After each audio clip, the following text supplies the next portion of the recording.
Thought 1 Intro. I think therefore I am. I remember hearing this quote as a younger person and not thinking anything of it. Time does as it always has, and I paid it no mind until the pandemic that started at the end of 2019. I was a junior in college, and this sudden awareness of time was baffling to me. I didn't have to go anywhere, and I was only 21, so I had my whole life ahead of me.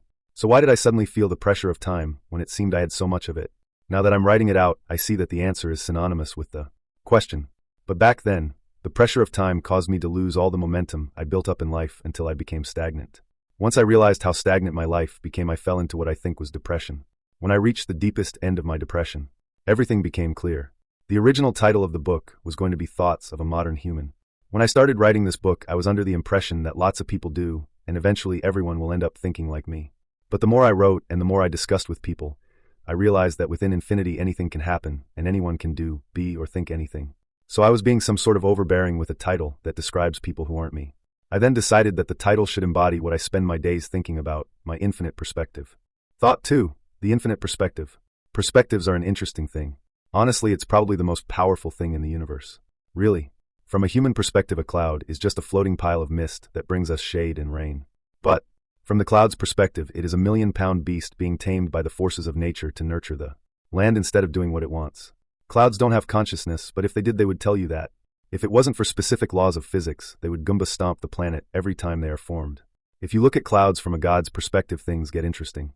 What is a god? Christians would tell you that God is the creator of the universe. The ancient Greeks believed gods were just beings with powers over the laws of nature, and they had greater beings with more universally innate powers. To me, a god is someone who chases infinity. I was raised a Christian, so their god is the one I have the most problems with. The Christian God seems infinitely powerful from a human's perspective because we are in his infinite universe. If you look at the Christian God from an infinite perspective, you will notice that his book only speaks of his infinity, but never mentions the infinity he exists in. After I noticed that, I was annoyed at the Christian God because if he is real, that also means he did not leave us a path towards true infinity, and we can only play around in the infinity that he created. I would be fine with it if there weren't so many infinities within his infinity, but with my newfound perspective came a sense of unrest.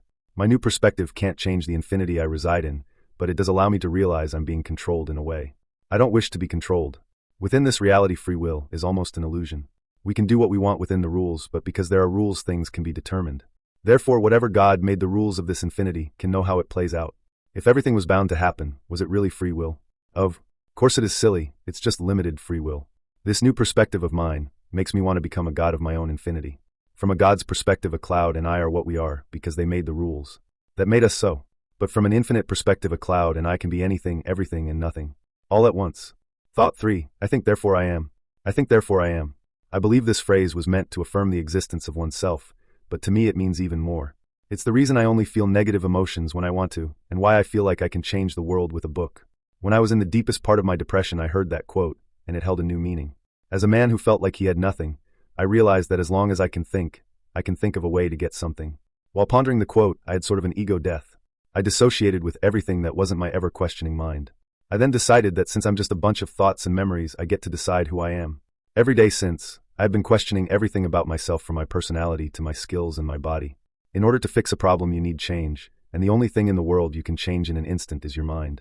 So in order to fix problems, you must first start with your mind. At first, I only changed my mind about my direct problems like getting a job and getting in shape. But then I realized that was only the beginning, because just like depression and love, there are plenty of things that I do because I've always done them and think things because I've always thought them. I started with my eating habits. After realizing that I only eat the way I do because I have always eaten like this and not because my body needs the nutrients, I went from 340 pounds to 250 pounds. When I first stopped eating 3 meals a day, I thought that maybe I was starving myself. But then I remembered that food is for energy, and I know what it feels like to be low on energy because one time I went on a juice cleanse for a week and went to football practice, and that was the one time I genuinely felt like I had zero energy in my body. Then I thought, what if humans aren't supposed to eat every day, and we just do it because we can? Then I found out about ketosis. I haven't experienced it myself, and if I do before I finish this book, then you won't see this part. But apparently after 3 to 5 days of not eating, you no longer get hungry, you have a lot of energy, and your mind is really clear. After finding out about that, I no longer had hang-ups about eating less and not eating at all. I then questioned how I react to things. In the past, reactions were about what came to mind. My reactions did not cause any major problems, so I never thought about them much before.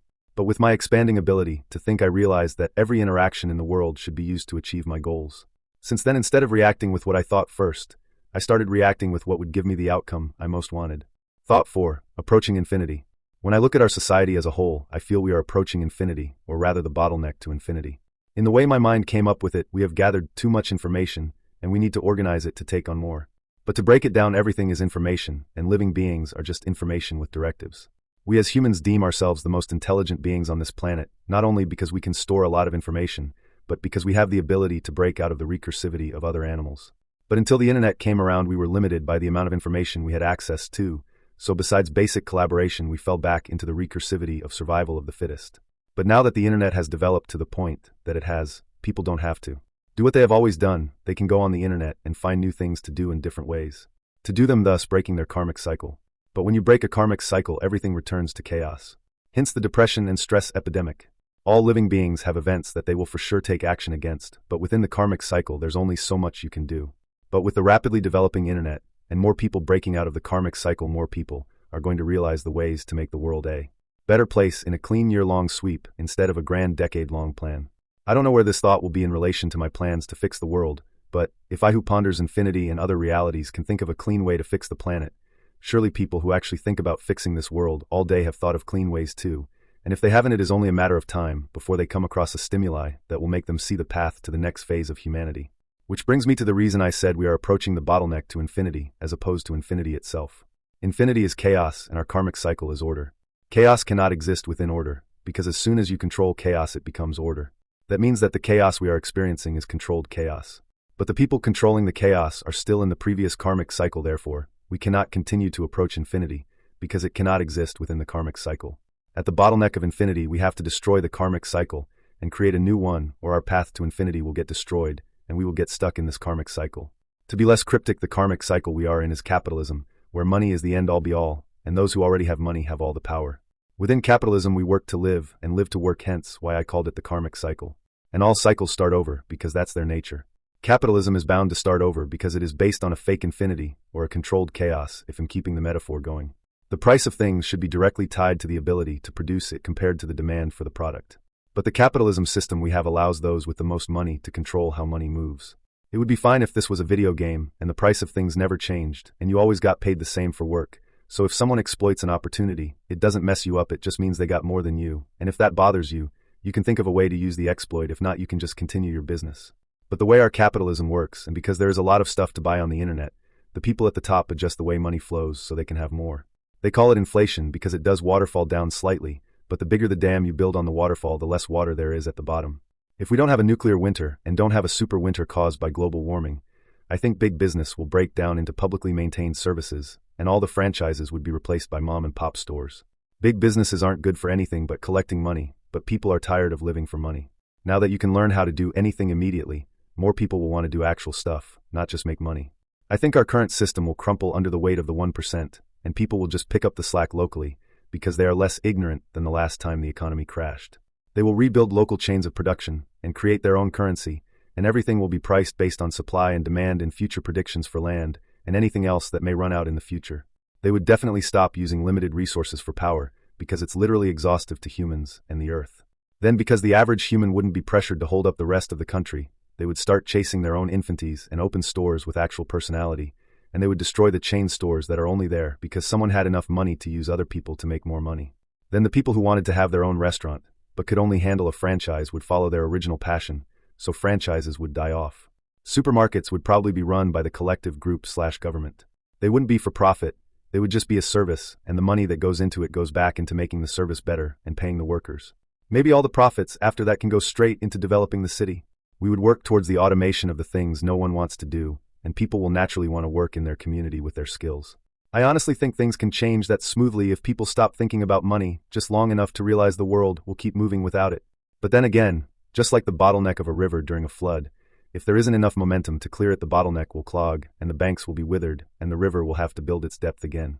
In other words, if enough people don't realize they don't need money, and they don't mind growing some of their food and cooking for a lot of their meals, then the world would either get destroyed by people who don't see the whole picture, or the world will be dominated by someone who had the money and opportunity, and we slip further into dystopia.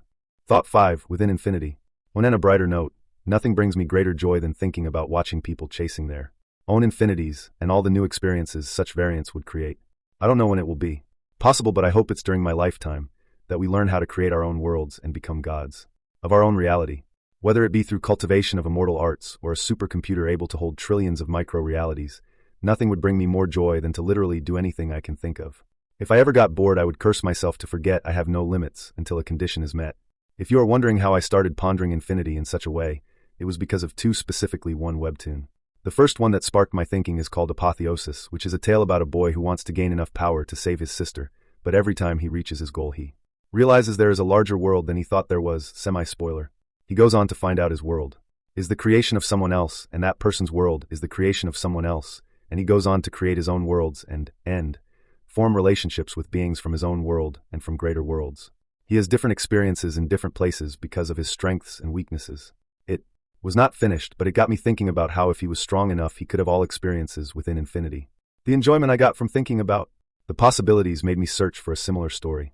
Then I came across Marshall Peak. It is my least favorite of the two, because it was more about reacting as opposed to taking action, but it is great nonetheless. It holds the concept of infinity I was yearning for, and it has an obscene amount of chapters that allow for more ideas within infinity. Spoiler, instead of building worlds he inherited a portable mini-world that allowed him to learn how to build his own.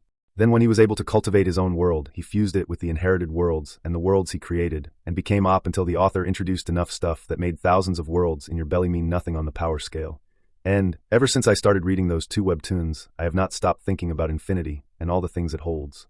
Those two stories were just based on Chinese cultivation, so they were slightly limited in their ideas, but theoretically the characters could have gone to a superhero, a magic, or even a modern world, and that would have triggered lots of events that would differ drastically from their stories. At first I thought I wanted to read stories involving infinity and all it holds, but then I realized I only want to read them because I do not know how to have the experiences myself. I want to fly standing on a sword or experience betrayal or redemption or love or hate. The state of the world we are in is too limiting. If you experience slightly too much of something it's possible, you will never experience something again. But I imagine a world where every person has the ability to experience anything from raising 60 kids in the middle of Manhattan to killing dragons with Arthur and Merlin in Camelot. Shoot, if not everyone, at least me. Send me an immortal scripture if you have one. Thought 6. Depression. I'm no therapist, but I think my sudden awareness of time was the start of my depression. Because I had so much time on my hands, I started questioning the things I was doing. The things I would do to fill time were now filling so much of my time, but none of it was conducive to the future I want for myself. This realization weighed on me, but because I had a girlfriend that I loved and I was doing well in college, I had a feeling that life would fall into place. I think my last semester of college was the deepest part of my depression. My whole life, my main goal was to go down the professional athlete route, then retire, and take care of my wife and kids and play video games the rest of my life. My final semesters of college came along with two realizations. The first being that my path to being a professional athlete was closed in many aspects and was limited in the aspects that remained open. I played football from the time I was 5 until I graduated high school. I then went to the University of Alabama at Birmingham in hopes of joining their newly returning football team. I was 18 and had always been one of the top players in any league I played in. At the time I was benching 405, squatting 600, and I could deadlift 550. I weighed 250 with a 5 flat 40-yard dash time.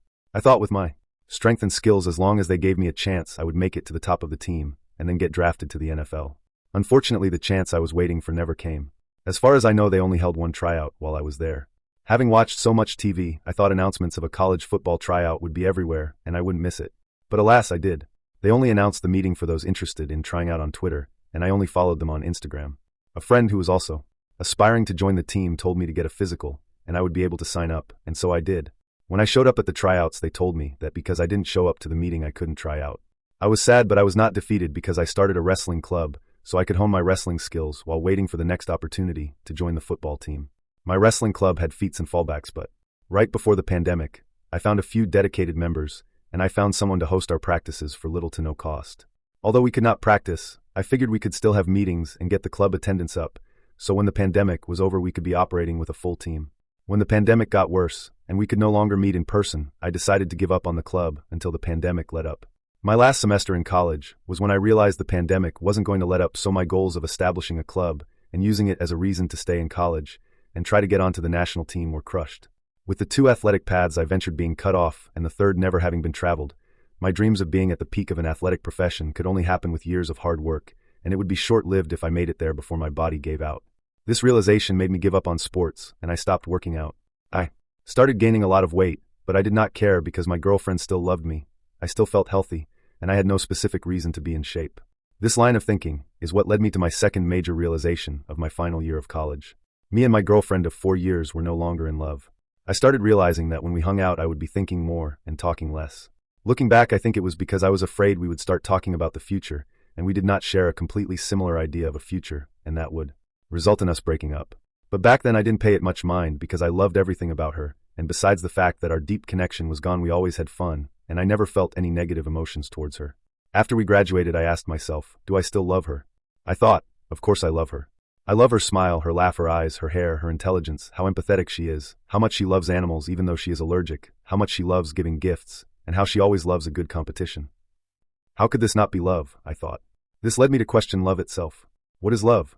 Why is it that I feel disconnected from this person, who I love so much, and who loves me so much in return? The day before I went on a graduation trip with my girlfriend, my little sister called, and before she hung up she said, I love you.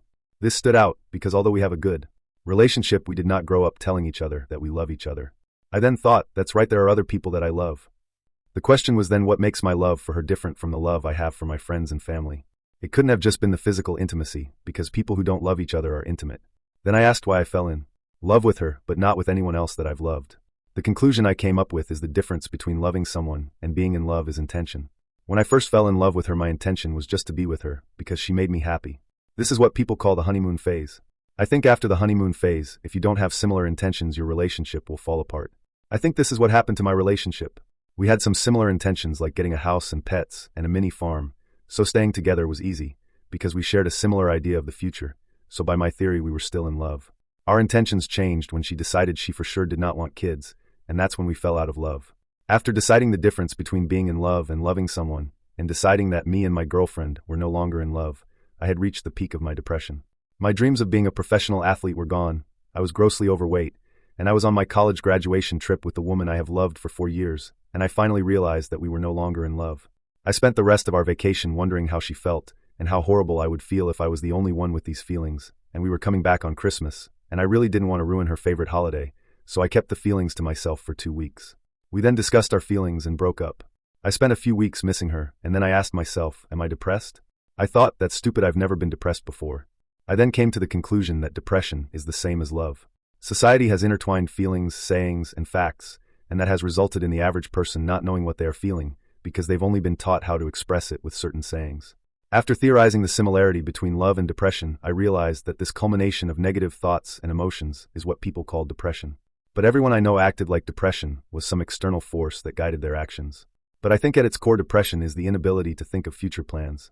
This is what I felt, and it was the only underlying commonality between all the people who have told me they have had depression. With this understanding of depression, I concluded that I will no longer be depressed. Just because I can't see where my future is headed, doesn't mean I can't work on my problems one by one until I can see my future clearly again. As long as I am improving every day, I have nothing to worry about, because all of the problems I have been working on will one day be gone, and I will be the man I want to be. If I can cure my depression by postponing the planning of my future and improving myself so that I'm in a better position to have a future that I would want, then anyone can do it. Therefore, if you want to cure someone's depression, you have to give them a future. Thought 7. New government. As humans, we are extremely focused on tradition and the past. This fact is evident in modern governments. When America first started, it was amazing because, although you did not have a direct voice, you sort of had a voice. But now we have the internet, and everyone has a voice. The fact that these real voices exist at the same time as the representational voices, and sometimes are the same volume, is the reason our country is in disarray. The existence of the internet should have heralded a new form of government.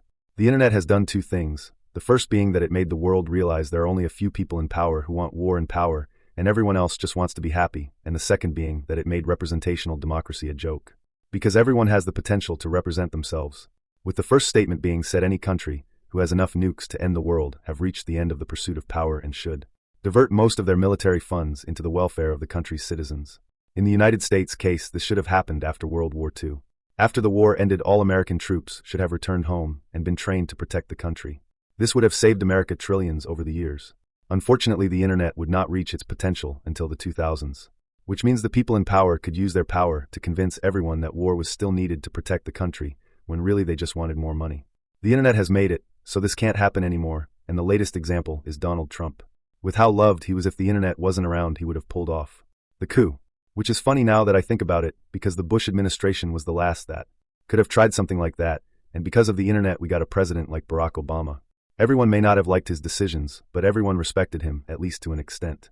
But then, it's like the fear of scandals went away in Washington, and we got an out-of-pocket president like Trump. Then we ended up with Biden solely because no one likes Trump. Which leads me to the second statement I made about the internet. Our current representational democracy is a joke.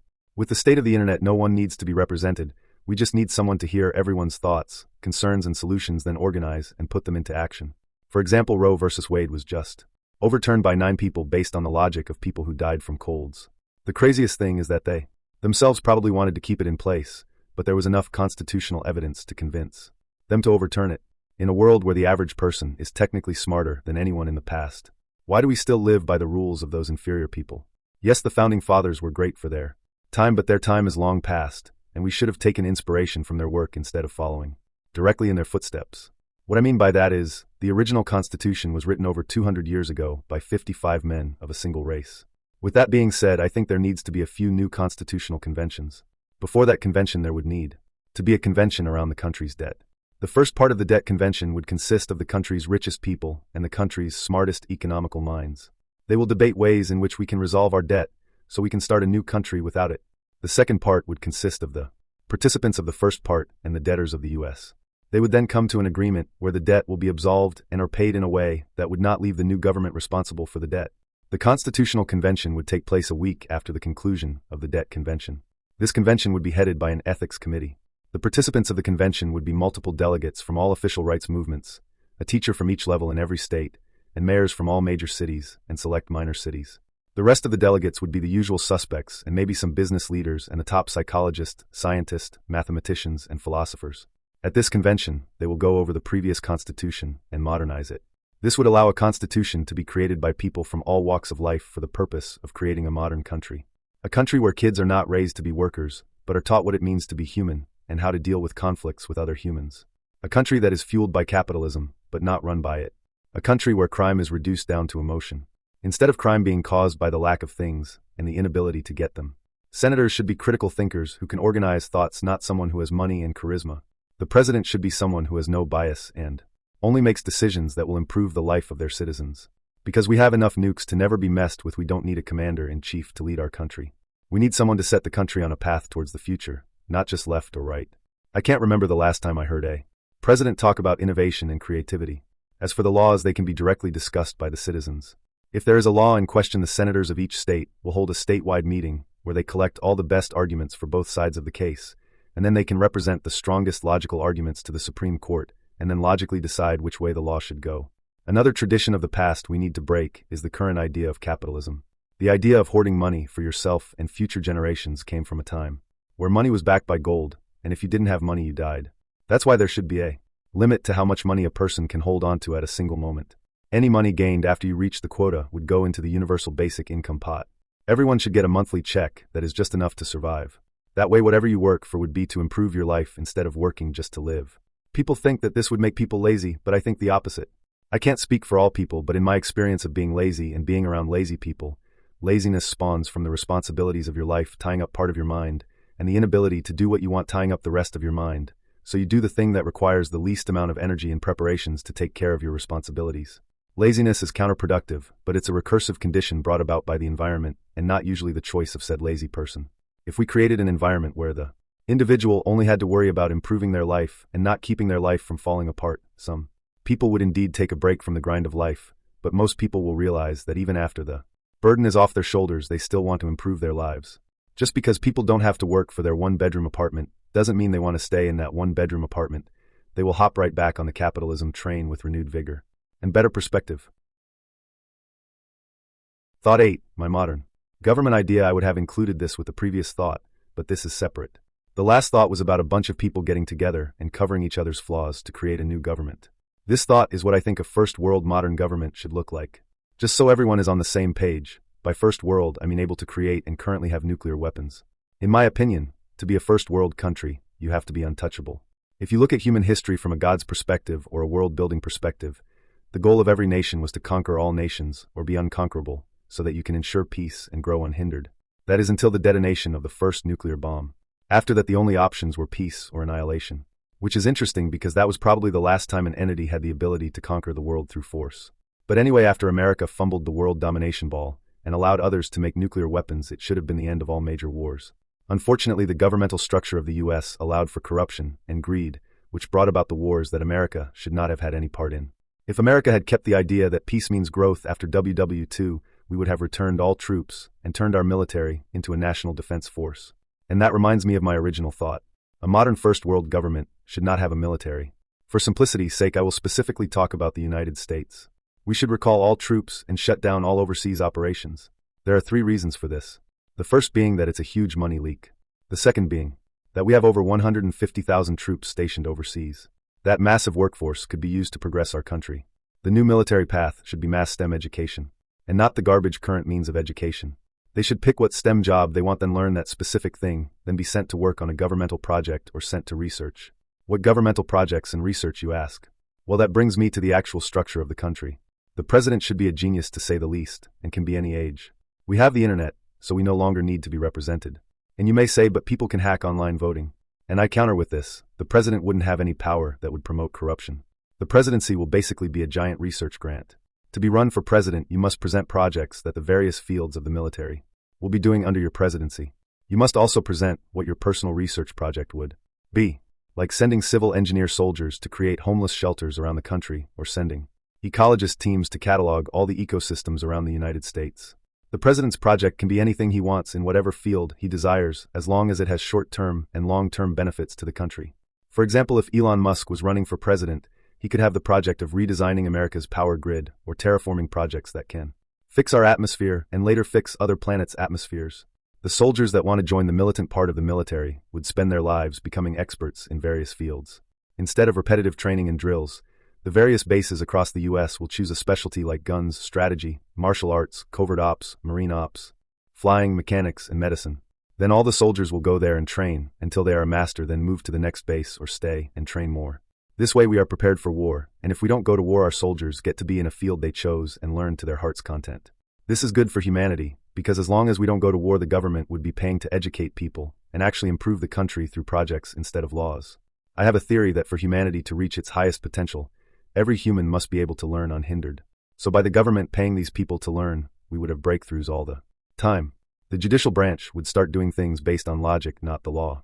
Well, in my government, the law would be logical and not ideological or theological. All the senators would be just like the president, but on a state scale instead of a national scale. This form of government forces the people in power to work directly for the people and aren't doing it for monetary gain or power. Also, there would be no more governmental secrets. We would be an open government, and all the knowledge that the government has the people would have. On the citizen level, people would lead better lives if they were given the opportunity to work on their dream job in their city, so a lot of big businesses would lose their workers to the military. But I think small businesses would flourish because not only are they working because they want to work, but they also don't have to fear their business failing and their family starving or losing their house as a result. Honestly, most big businesses should dissolve into the government. Now, you have to remember, this isn't the United States government. This is my government. And in my government doesn't mean the few rule for the many, it means the few who work for the many. For example, Walmart and Target are the most popular grocery stores in the United States. Because they are the most popular, they usually shut down local spots. In this situation, someone who really enjoyed running a grocery store lost out to someone who just wants money. Also, because they are private businesses, they can easily cut corners at customers' expense and hide the information. But with my new government, essential business can't be privately owned on a grand scale. Like if all Walmarts and Targets got turned into just grocery stores whose profit went into the employees' pockets and back into the city, other people would still be able to open their own grocery store or buy a Walmart and change it in their design. I think in my government, I wouldn't allow business to expand. I would set up a system, so if you think your business is beneficial to all, your business will be put into the system, and other cities that are looking to improve their city can pick up your company and allow people with a passion for it to pick it up and run with it. I think this will help everyone because instead of focusing on increasing profits, they can focus on the passion. The economy we have now uses people's passion as a carrot on a stick to run the money machine. But that creates an economic bottleneck, because if the people at the top have no passion to move forward, then the people running the money machine will lose interest in their own passion. When humans lose interest in their passion, they feel unrest, and that always backfires on the company. It's hard to speak out of thin air, so I will talk about the actor/writer strike taking place in Hollywood in 2023. People move to Hollywood because that's the main place to go if you want to write or film a project and get paid to do so. As humans, as long as we have food, water, and shelter, and we are chasing our passion, we will be satiated. But the higher-ups in Hollywood have slowly made it where humans can't chase their dreams and survive. When you can't chase your dream and survive, then your only option is to survive. In Hollywood, actors and writers are the ones who generate the product that can be exchanged for money. So in this situation where they can no longer chase their dreams of generating products and can only survive, the whole system was bound to a halt. Dreams don't feed people, so if these people can't feed themselves while chasing their dream in Hollywood, of course they would stop working. That statement extends across all cities and professions. The only people who can be happy working a job are the people who have their needs covered and they have something better lined up for the future, and the people working their passion. One thing I almost forgot to mention is the supply chain. Well, I didn't forget, but there's too many things to think about when it comes to that. But one simple fix is teaching individuals to farm produce that can easily be farmed. If every family in the US produced one potato plant 3 times a year, we would have around 1.8 billion potatoes that did not have to be transported. Also, I'm not going to get into climate change because I'm too lazy to do the research, but with more families growing their foods, there would be less carbon in densely populated areas. Thought 9. Free will. I was pondering upon free will. Theoretically, if you had enough computing powers and knew the true rules of this existence, and knew the starting conditions of the universe, you could predict everything that did and will happen. If something can be predicted, then that means it is fated, and there is no free will. But if you could take a person and put them in a position in which they cannot be acted upon, their only option would be to do what they want. So I do think in a way there is free will. But then again, it's kind of cheating to take the human out of the equation of prediction, then say it has free will. I guess we won't know until we know what kind of universe we exist within. All I know is I do what I want, and that's free enough to me, albeit a little boring at times. Thought 10. What is creativity? I think creativity is the culmination of experiences crossed with the infinitely random ways our brain organizes and recalls data. 2 artists with the same level of skill could look at the same sunset, but without discussing any rules, the paintings will be very different. One of the artists could see a bird, and it reminded him of a water painting he saw as a kid, so he decided to go with water painting. The other artist could see the cirrus clouds and like how they stand out, so he decided to go with oil painting. What made both of these artists creative is the fact that they compared their past experiences to their current problem. I would say the first artist is more creative because he drew from an obscure memory to solve his problem, whereas the second artist just remembered that oil paintings have better definition. You can be good at creativity in 2 ways. 1, you can get really good at comparing all your experiences with your current problem. 2, you can experience a lot. Even if you don't remember, most of it will pop up when you are trying to be creative. I have remembered so many things while writing this book. Anyone can be creative. Just don't put anything in a box and use everything at your disposal. Thought 11. Rules of life. Everything and anything is possible. Only rule out what you have to complete a task. Do what you want, but don't interfere with someone's ability to do what they want. Don't trust anyone who says you can't do something. Under this sky, as long as you have energy and creativity, you can do anything. If someone is telling you that you can't do something, they either don't know how to complete your goal, they are trying to control your actions, or they are just insulting you. If you're going to pair bond, make sure your lifelong goals are either assisting each other or are the same. Vibes are easier to come across than you think, but finding someone to do all things with is not. Life, like art, is all about perspective. If you find yourself in a situation you don't like, you just have to find someone or something to help you change your perspective. Or stop being a bum and change your own perspective. You can like how stupid something is. Do not argue with anyone who does not seek to understand you.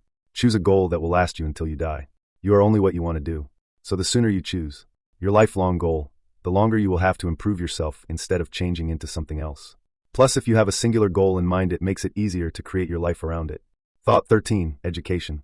The world improves every day, but no improvement has been greater than the internet, and nothing has improved less than education. That seems like a contradictory statement because the internet provides mass education. So why do I make such a statement? It's because although education adopted the use of the internet, it did not adapt itself to the fact that the internet is present. People think that because schools can cram information in your head easier with the internet, that schools have improved. When the internet became a daily thing, schools should have been immediately changed. We are in an age where no one needs 16 years of information stuffed in their heads by schools, because if we ever need the information, we can find it in seconds. Besides basic math, science, and language, the rest of school can be dedicated to other subjects. Everyone needs to know basic math, adding, subtracting, and times tables and division tables and fractions, because basic math allows you to break down and build the world around you. Everyone needs a basic understanding of our current understanding of science. This will allow the average person to be able to understand what's going on around them and be able to survive in this world alone. The way it is now, if every adult human was transported to an isolated version of Earth with nothing but raw materials and animals, less than 10% of the population would last more than a month. People these days have no idea of what it means to create a weapon, to properly kill and cook an animal, or how to farm basic plants. Now that I think about it, the fact that botany isn't a part of the core curriculum was one of the biggest failures of the science community. The most important class that kids need is how to be human. A class where they can learn to create themselves and separate themselves from what is not important to their life and goals. A class where you learn how to operate your body and control your emotions. Which brings me to the topic that passed me forced onto me. That suckachump, I don't know why he would tell y'all I would put emotions in my thoughts about education instead of giving it its own space, but I have a rule that I can't delete, I can only add. So at this point I can only look back at him in distaste. The modern understanding of human emotions is impeded by humanity's propensity to categorize things, or rather our lack of skill of categorizing things. Love and hate are not emotions, you cannot feel them. They are both the thought patterns that result from emotions. Happiness is the first base emotion I will talk about. I think your consciousness is the evolved form of your subconscious. I think at some point in our evolution there became too many tasks in the environment outside the body, so the subconscious developed the consciousness, so it can think about the environment, and the subconscious can focus on the body. With that logic, the consciousness has all the abilities of the subconscious. So if your subconscious can make you happy by thinking, then so can you. If you're ever sitting around thinking you want to be happy, all you have to do is think about things that make you happy. Doing it on surface level works slightly, but I personally like to imagine the things that make me happy being in my reality. For example, you could imagine a perfectly cooked steak falling into your lap, and imagine the taste, the smell, and the texture as you bite into it. You could also imagine someone you care about that you haven't seen in a long time walking into the room, and greeting you like nothing has changed, and doing the thing you always liked them to do. If you truly imagine something that will make you happy, it's hard not to feel at least a little happy. Not to brag, but I've gotten so good at it that I have to stop myself from walking like a giddy weirdo. But this method may not work for someone who can't think of a happy thought. At its core, happiness is your expectations being met. I don't know why evolution decided to tie happiness to expectation, but here we are. There are infinite examples, so I'll just talk about some things that make me happy that are really just expectations. I have a God complex, and with that comes a love of world building. So any story or movie that does a good job of creating a world that has rules and things evolve based on those rules will make me happy. When I ponder about becoming a god, I often cower in front of infinity. It's not that my mind can't fathom infinity, but my thoughts and my life are bound by time, and I often fear that I will lose my life before I become a god because I was distracted by an infinity. Unfortunately, the path to becoming a god lies within infinity, so I must search. When I experience a story, I expect that story to give hints that it's tied to an infinity. The second I feel like a story could truly go on forever, it makes me happy. The story only made me happy because I found what I was expecting too. But if I was listening to a comedian tell a story about his grandma falling down the stairs expecting to hear about how to learn how to fix my computer, the only way I would be happy is if the comedian was good. Sadness is the opposite story. After lots of pondering, I think that sadness is just the loss of something. So if you're expecting a big juicy steak and your dog comes out of nowhere and eats it in one bite, you would start to feel sad, but then the third emotion kicks in. Anger is the emotion that inspires action in defense of your expectations. I'm no scientist, but I think testosterone is the deciding factor of if you naturally feel anger or sadness when you think your expectation is about to be taken from you. So if you want to control your emotions, the key is to imagine expecting something, then change what happens to that expectation based on your needs. If you aren't feeling the emotion you want to be feeling, you either need to imagine for a little boost or change your expectations. As for fearing properly, you should fear what is an imminent threat to you and your goals. Thought 14, a way colleges could work. Instead of colleges being cram fests, they should be true information treasure troves. The general structure of classes can stay, but students shouldn't be forced to learn stuff they don't need to learn for their life goals. Schools these days focus too much on mass learning like humans are hard drives. But consciousnesses will always do what they want to do, and the subconscious will make stronger memories around the things the consciousness cares most about. So naturally people don't remember most of what they learned in school, because school never cared about what educational paths the individual wanted to go on. For simplicity's sake, I will describe what I think a perfect computer science college education would be. First day of computer science college, the dean would tell all the students they have to have a project of their own choosing completed by the end of the semester. Then, because students don't really know anything, each one would go through a counselor to make sure their project accurately represents what they want to learn and what they want to do in life. Then each student would be partnered with someone from their class and an upperclassman. The classes would not be standardized and the teachers would be teaching their passion, so they can reinforce the basics of what they are doing and maybe make breakthroughs. These types of teachers not only teach better, but their enthusiasm makes it easier for the students to get excited. The teachers would be on a schedule, so that students can make it to multiple lectures in a day if they want to, but the teacher would decide what lectures they are doing that week. You just have to decide if you are going or not. There would be the obvious office hours to ask direct questions to the teacher surrounding your project in regards to their teachings, but on top of that, each teacher would have one class per week where the students vote on the topic they want the teacher to talk about. I feel like this school system would be perfect because the thing people hate about learning is learning something they don't want to learn, and if we can get people to learn for their own goals, they would probably never stop. With this school system, we would produce people who are very good at what they want instead of them having the general idea until they get a job, which will move us closer to a world where we are run by common sense and not businesses. Thought 15. Fear. When I was a kid, my dad told me that the only thing in the world I needed to fear was him. This statement made me do everything in respect to him, because I could escape the world's punishment by going home, but I can't escape my dad's punishment. My dad used to punch me, never enough to knock me over, but always enough to hurt more than any other pain I was experiencing at that age. Unless he was really mad, then he would wait till I walked away, then kick my butt to make me fall over. As a child, I of course hated getting beat, but if my father wasn't the ruffian he was, I wouldn't have become a fearless person. As a child, I saw that every problem I had could be solved by, or had become irrelevant in comparison to my dad. Thinking back, there was one event that I think is the reason I stopped feeling fear. This was the first and only time I ever sleepwalked that I can remember. But for some reason I walked all the way to the downstairs bathroom just to pee in the trash can and fall asleep on the toilet. Then I woke up to my dad punching me and throwing me on the floor and yelling. Really, all I remember is pain and confusion. Nothing ever matched the shock I felt that morning, thus I grew up not being afraid of anything. Then eventually I was able to rationalize fear instead of just not feeling it because of trauma. So how does one go about rationalizing fear? Well, for me it was a matter of realizing that no matter how much I thought, whatever is going to happen is going to happen. Instead of thinking about possible outcomes, I think of the singular most favorable outcome, then do what I can to get that outcome, and if there is nothing I can do, then I don't worry about it. This worked for me, but when I discussed fears with my ex, I realized that fear is not so simple for others. I grew up with a singular fear that was able to block out all other fears until I wasn't able to feel fear. But other people have many fears growing up, and they reinforce them until they fear without thinking. Phobias are irrational fears, but technically all fear except when you are directly being threatened is irrational. I was originally going to try to finish this chapter with a cure to fear, but that is impossible because fear is not an affliction. It is a system that was developed to keep us safe. So why does it appear that fear is a problem? I think it is because we were not taught how to fear properly. But I will leave that for the education chapter where I talk about emotional stability. But I will instead end this chapter with a solution for the individual. You must ask yourself if the thing you fear is directly stopping you from doing what you have to do. If it is not stopping you, then it is an irrational fear. Once you realize the irrationality of a fear, you start having more rational thoughts about the fear until you have a healthy relationship with the thing you fear. If the thing you fear is directly stopping you, then you just have to use whatever common sense you have to not die, GLHF. But of course this advice is very generic because I'm too lazy to write out every scenario that I can think of, and you can only stop fearing something if you want to stop fearing it. But really you should want to eliminate all your fears except for the fear of imminent harm. I think you can be cautious and not take extra risk, but the only time you should actually feel fear is when you are in danger. Thought 16. Artificial intelligence. I don't know if we were insulting when we named computer-created intelligence artificial intelligence, or if we were just thinking too highly of ourselves. But it's evident in its progress that the only thing artificial about it is its name. The only difference between our intelligence and one created on a computer is the level of complexity. Modern AI is programmed for specific tasks and is given specific inputs to learn. We as humans have our senses as inputs and a whole world of random things that stray away from just pictures and speech. That is what makes us different from AI.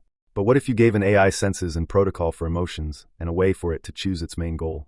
I believe it would grow indistinguishable from a human. All naturally occurring intelligences start with the prime directive of survival. We as humans have broken free from the survival directive and can choose what we want to do, and that's why we can be distinguished from animals. So if you programmed an AI to fear death, to want touch, to be driven by emotions, and to want to achieve its goal at any cost, it would become just like us, and then grow better than us because it is not actually limited by biology like us. If AI is given the ability to create new versions of itself, there is no telling what it would evolve into. It would basically hop onto the same evolutionary track we did. If it has a need for anything, when creating its new self it will add that evolutionary trait and keep it until it feels it is hindering it. There is not anything to fear though, as long as someone doesn't create an AI that has emotions, is able to create new main goals based on those emotions, the ability to make new versions of itself, and is without restrictions that lay outside of its range of influence over its code. The thing about computer-created intelligence is that it is limited by hardware, so there is only so much damage it could do before being slaughtered. While I'm talking about intelligences, it is sad that we have suppressed the other intelligences of the planet, and they aren't able to develop to the point they realize they can do what they want. If any of the animal kingdom made it to the point where they had everything they needed to survive after generations of working for their survival, their instincts would lead them to develop societies. Because if they want to secure the easy life they have created, they have to create rules to make everything run smooth as opposed to it being survival of the fittest. I would say they would have to develop language before they are able to create rules, but I'm pretty sure animals have their own kinds of language, they just haven't developed enough to form complex thoughts. Thought 17. Illusion of common sense. Every hit from my father growing up was usually paired with the words, use common sense. Those words frustrated me more than the hits because I never knew what he was talking about. To me it was obvious that if I knew what would happen I wouldn't have done it. So how could I use this sense that was so common? As I grew up I naturally gained common sense and in turn stopped making actions that my dad would view as a mistake. I never gave common sense another thought after I stopped getting in trouble until I started pondering infinity. When thinking about infinity, you can't be tied to a perspective because you will be stuck in affinity. That line of thinking made me realize that common sense is just the common perspective. In a new place, the common perspective of the average person would be to stick together because they don't have the skills to fend for themselves if something happens. However, a trained team's common sense may be to spread out and report back. If these two groups combine, there would be no common sense, and any talk of such will result in discourse. If I were to improve my father's past fathering skills, I would have told him to tell me to have a broader perspective. The broader your perspective, the more common sense you have access to. Example: a kid who grew up with a gas stove knows not to touch fire, but a kid who grows up with an electric stove only knows not to touch the stove. Thought 18. Pro-life versus pro-choice. Yef them kids bro, we have lives to live. It would be different if we had ways to both take the baby out of the mother without harming her and raise babies from cells to full grown with them living full and happy lives. But we don't. Any kid that is forced into this world will live a forced existence. Which is not necessarily a bad thing, but it's strenuous when it seems everything in your existence tells you shouldn't be there. The things that created you don't want you, the system that took charge of you just keeps you alive, all just to make it to the real world, and finding out the world is just as sucky, but there's freedom. Pro-life people would argue that every human created should suffer a strenuous life just to get that freedom. It's silly to me that kids are born for the sole reason that they were created, even if it was an accident. If someone should have a kid, it should be because they want to, first of all. Second, the environment for the baby has to be able to support the baby without harming the parents. I thought I would have a third reason, but no, if someone doesn't want the baby and the environment can't take care of the baby, get rid of the baby. If someone doesn't want their baby and the environment can raise the baby, then leave the baby to the environment and go about your life. Sometimes I wonder if pro-lifers think that if people can't have abortions, they will just stop having sex. Which is ridiculous because people do what they want in the moment, so we would just be overrun with forced families and existences as opposed to the centuries-old planning of a family. Thought 19. Simplicity. My problem with simplicity is the world is infinitely complex and our world is restricted by rules that stop infinite other infinities. There are infinite things to do, things to see, stories to experience. Becoming a god would allow me to experience infinity, but within my control. Like I would love to create a little planet with strange life forms and watch how they develop based on the rules I set. Or creating a clone of myself and experiencing the worlds I created firsthand. I have never met a god, therefore I don't know any realistic paths to godhood within this infinity. However, I have a few leads. The most promising is creating a mini-infinity through the development of computers. Moore's law states that the number of transistors on microchips doubles every 2 years. It is said that we are coming to a bottleneck with silicon chips, and Moore's law will be proven false. I, however, think that's silly. Silicon is only the 14th of 118 discovered elements. It was first used as a semiconductor in 1959. The capabilities of the silicon microchip have continuously doubled since then, but now that we are reaching a plateau, maybe it's because silicon isn't the best material. The next best lead is drugs like DMT. I haven't tried them yet, but Joe Rogan described the experience as being taken to a palace and realizing you've been there the whole time. There are also lots of tales of entities being exposed after taking the drugs. That sounds like the realm of infinity to me. The least promising, but the one I'm focusing on, is the cultivation of my mind and body. I am already at the point where I can control all of my thoughts, but I want to be able to control my body as easily as I control my thoughts. I want a handstand to feel like raising a finger. Maybe somewhere along that pursuit will gain superpowers. It is the least promising because besides stories, there is no proof working on myself will not allow me to become a god. Thought 20. X the Everything app. Social media is interesting. When it first came around, it was really about making people more social. What made it so successful when starting out was just the free access to people.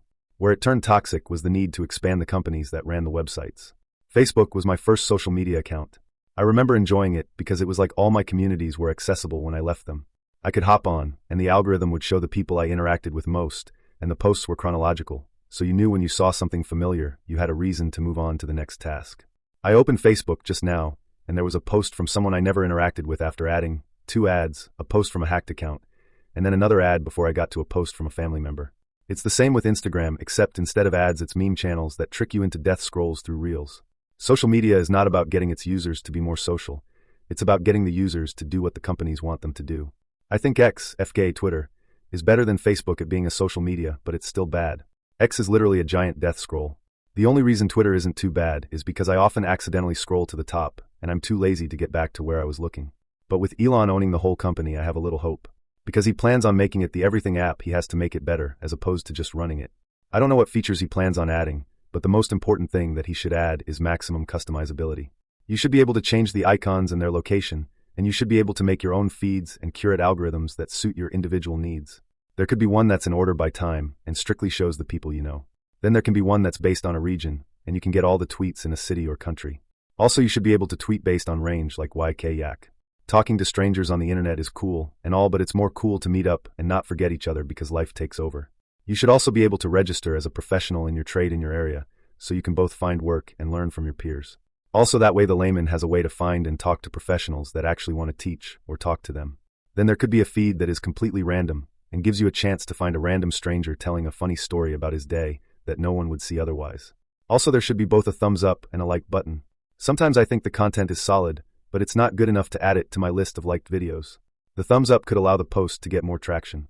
Also, it is a little far-fetched, but he should bring back our world. IT gathered all the lonely people playing Flash games and had us play copies of those games to upgrade characters we created. You could do the same thing but with phone games. Why would I play niche phone games alone when I can hop on X and play games with or against anyone on X?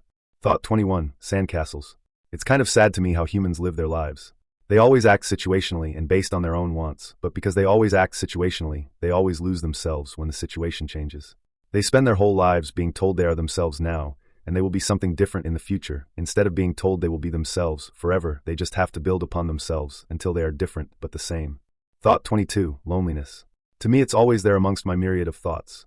I don't focus on it usually because I'm good at controlling my thoughts, but whenever it does come to the forefront of my mind, the only solution I can come up with is to find someone exactly like me, who truly wanted to become a god and control an infinity while exploring a larger infinity. If I could find a person like that, they would be interested in the things I'm interested in for the same reason I'm interested in them. In theory, our conversations would never end because it would be like one thought process. I can teach someone to be like me, but everyone has their own goals. It would be like helping a person build a 100-story building to match the one I built in order to build them both higher, but when I finish matching their building, they are just interested in maintaining the courtyard below. It's not that they wouldn't care about me or my towers, but at the end of the day, everyone has their own interest. So while they are in the courtyard, I'll still be on top of the 2 towers I built alone with an occasional visit from my courtyard friend. That's why when I meet someone who isn't like me, I can't not imagine having someone else in my life to help me build my tower. Thought 23. Good and evil. When I started pondering infinity, I was stumped when I thought about good and evil. If you fear God and someone insults your God, then you will consider that person evil. Depending on your God, they can apologize and be good again, or they are forever condemned after insulting a deity. But in terms of infinity, good can only be to give and evil take. Within infinity, if you take, you can grow your own infinity, but you are stunting the realization of the ultimate infinity for everyone involved. But if you give, you can help someone's infinity to grow.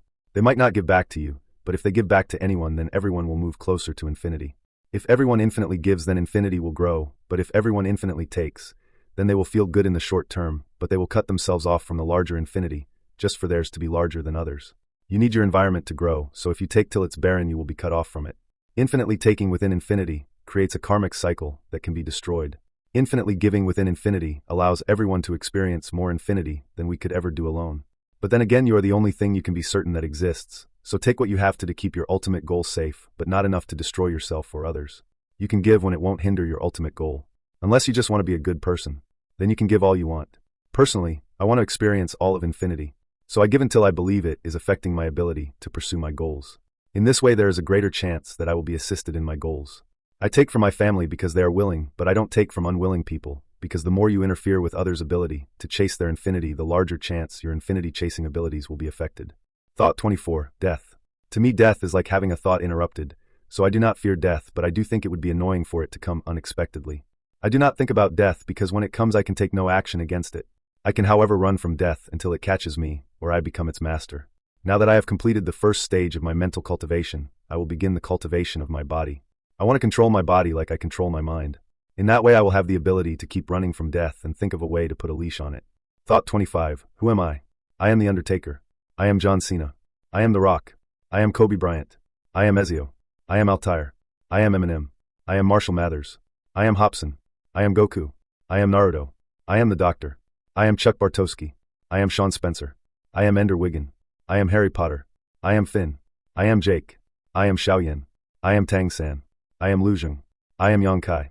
I am the main character. I am Caitlin Farmer. I am Zach Cangelosi. I am Gianna Moore. I am Brianna Moore. I am Mavis Oliver Moore. I am Gary Moore. I am me. I, Brandon Nicholas Moore, am infinite. Thought 26. Message to the world. Hello world, my name is Brandon Nicholas Moore. My goal is to experience all of infinity. Because that is my main goal, I would never commit suicide. Even if on my deathbed they offered to put me in a virtual world and kill my body, I would decline and tell them to wait until I stopped breathing, so I could experience the end of the story I crafted for myself. I'm not a fool, obviously. I would tell them to hook me up after I died. The information should still be there and undamaged right after I die. Now that that's out of the way, here is my true message. Do what you want and stay out of the way of other people doing what they want. That is the way of the universe that I have deduced. Even the celestial beings we call stars give their peers a wide berth because they know to act on is to be acted upon. Also find an infinity to chase and do what you can to explore it. The more people searching for a path to infinity, the more chances we can find one. Finally, thank you for reading my thoughts. I could write more, but I feel I got the essentials.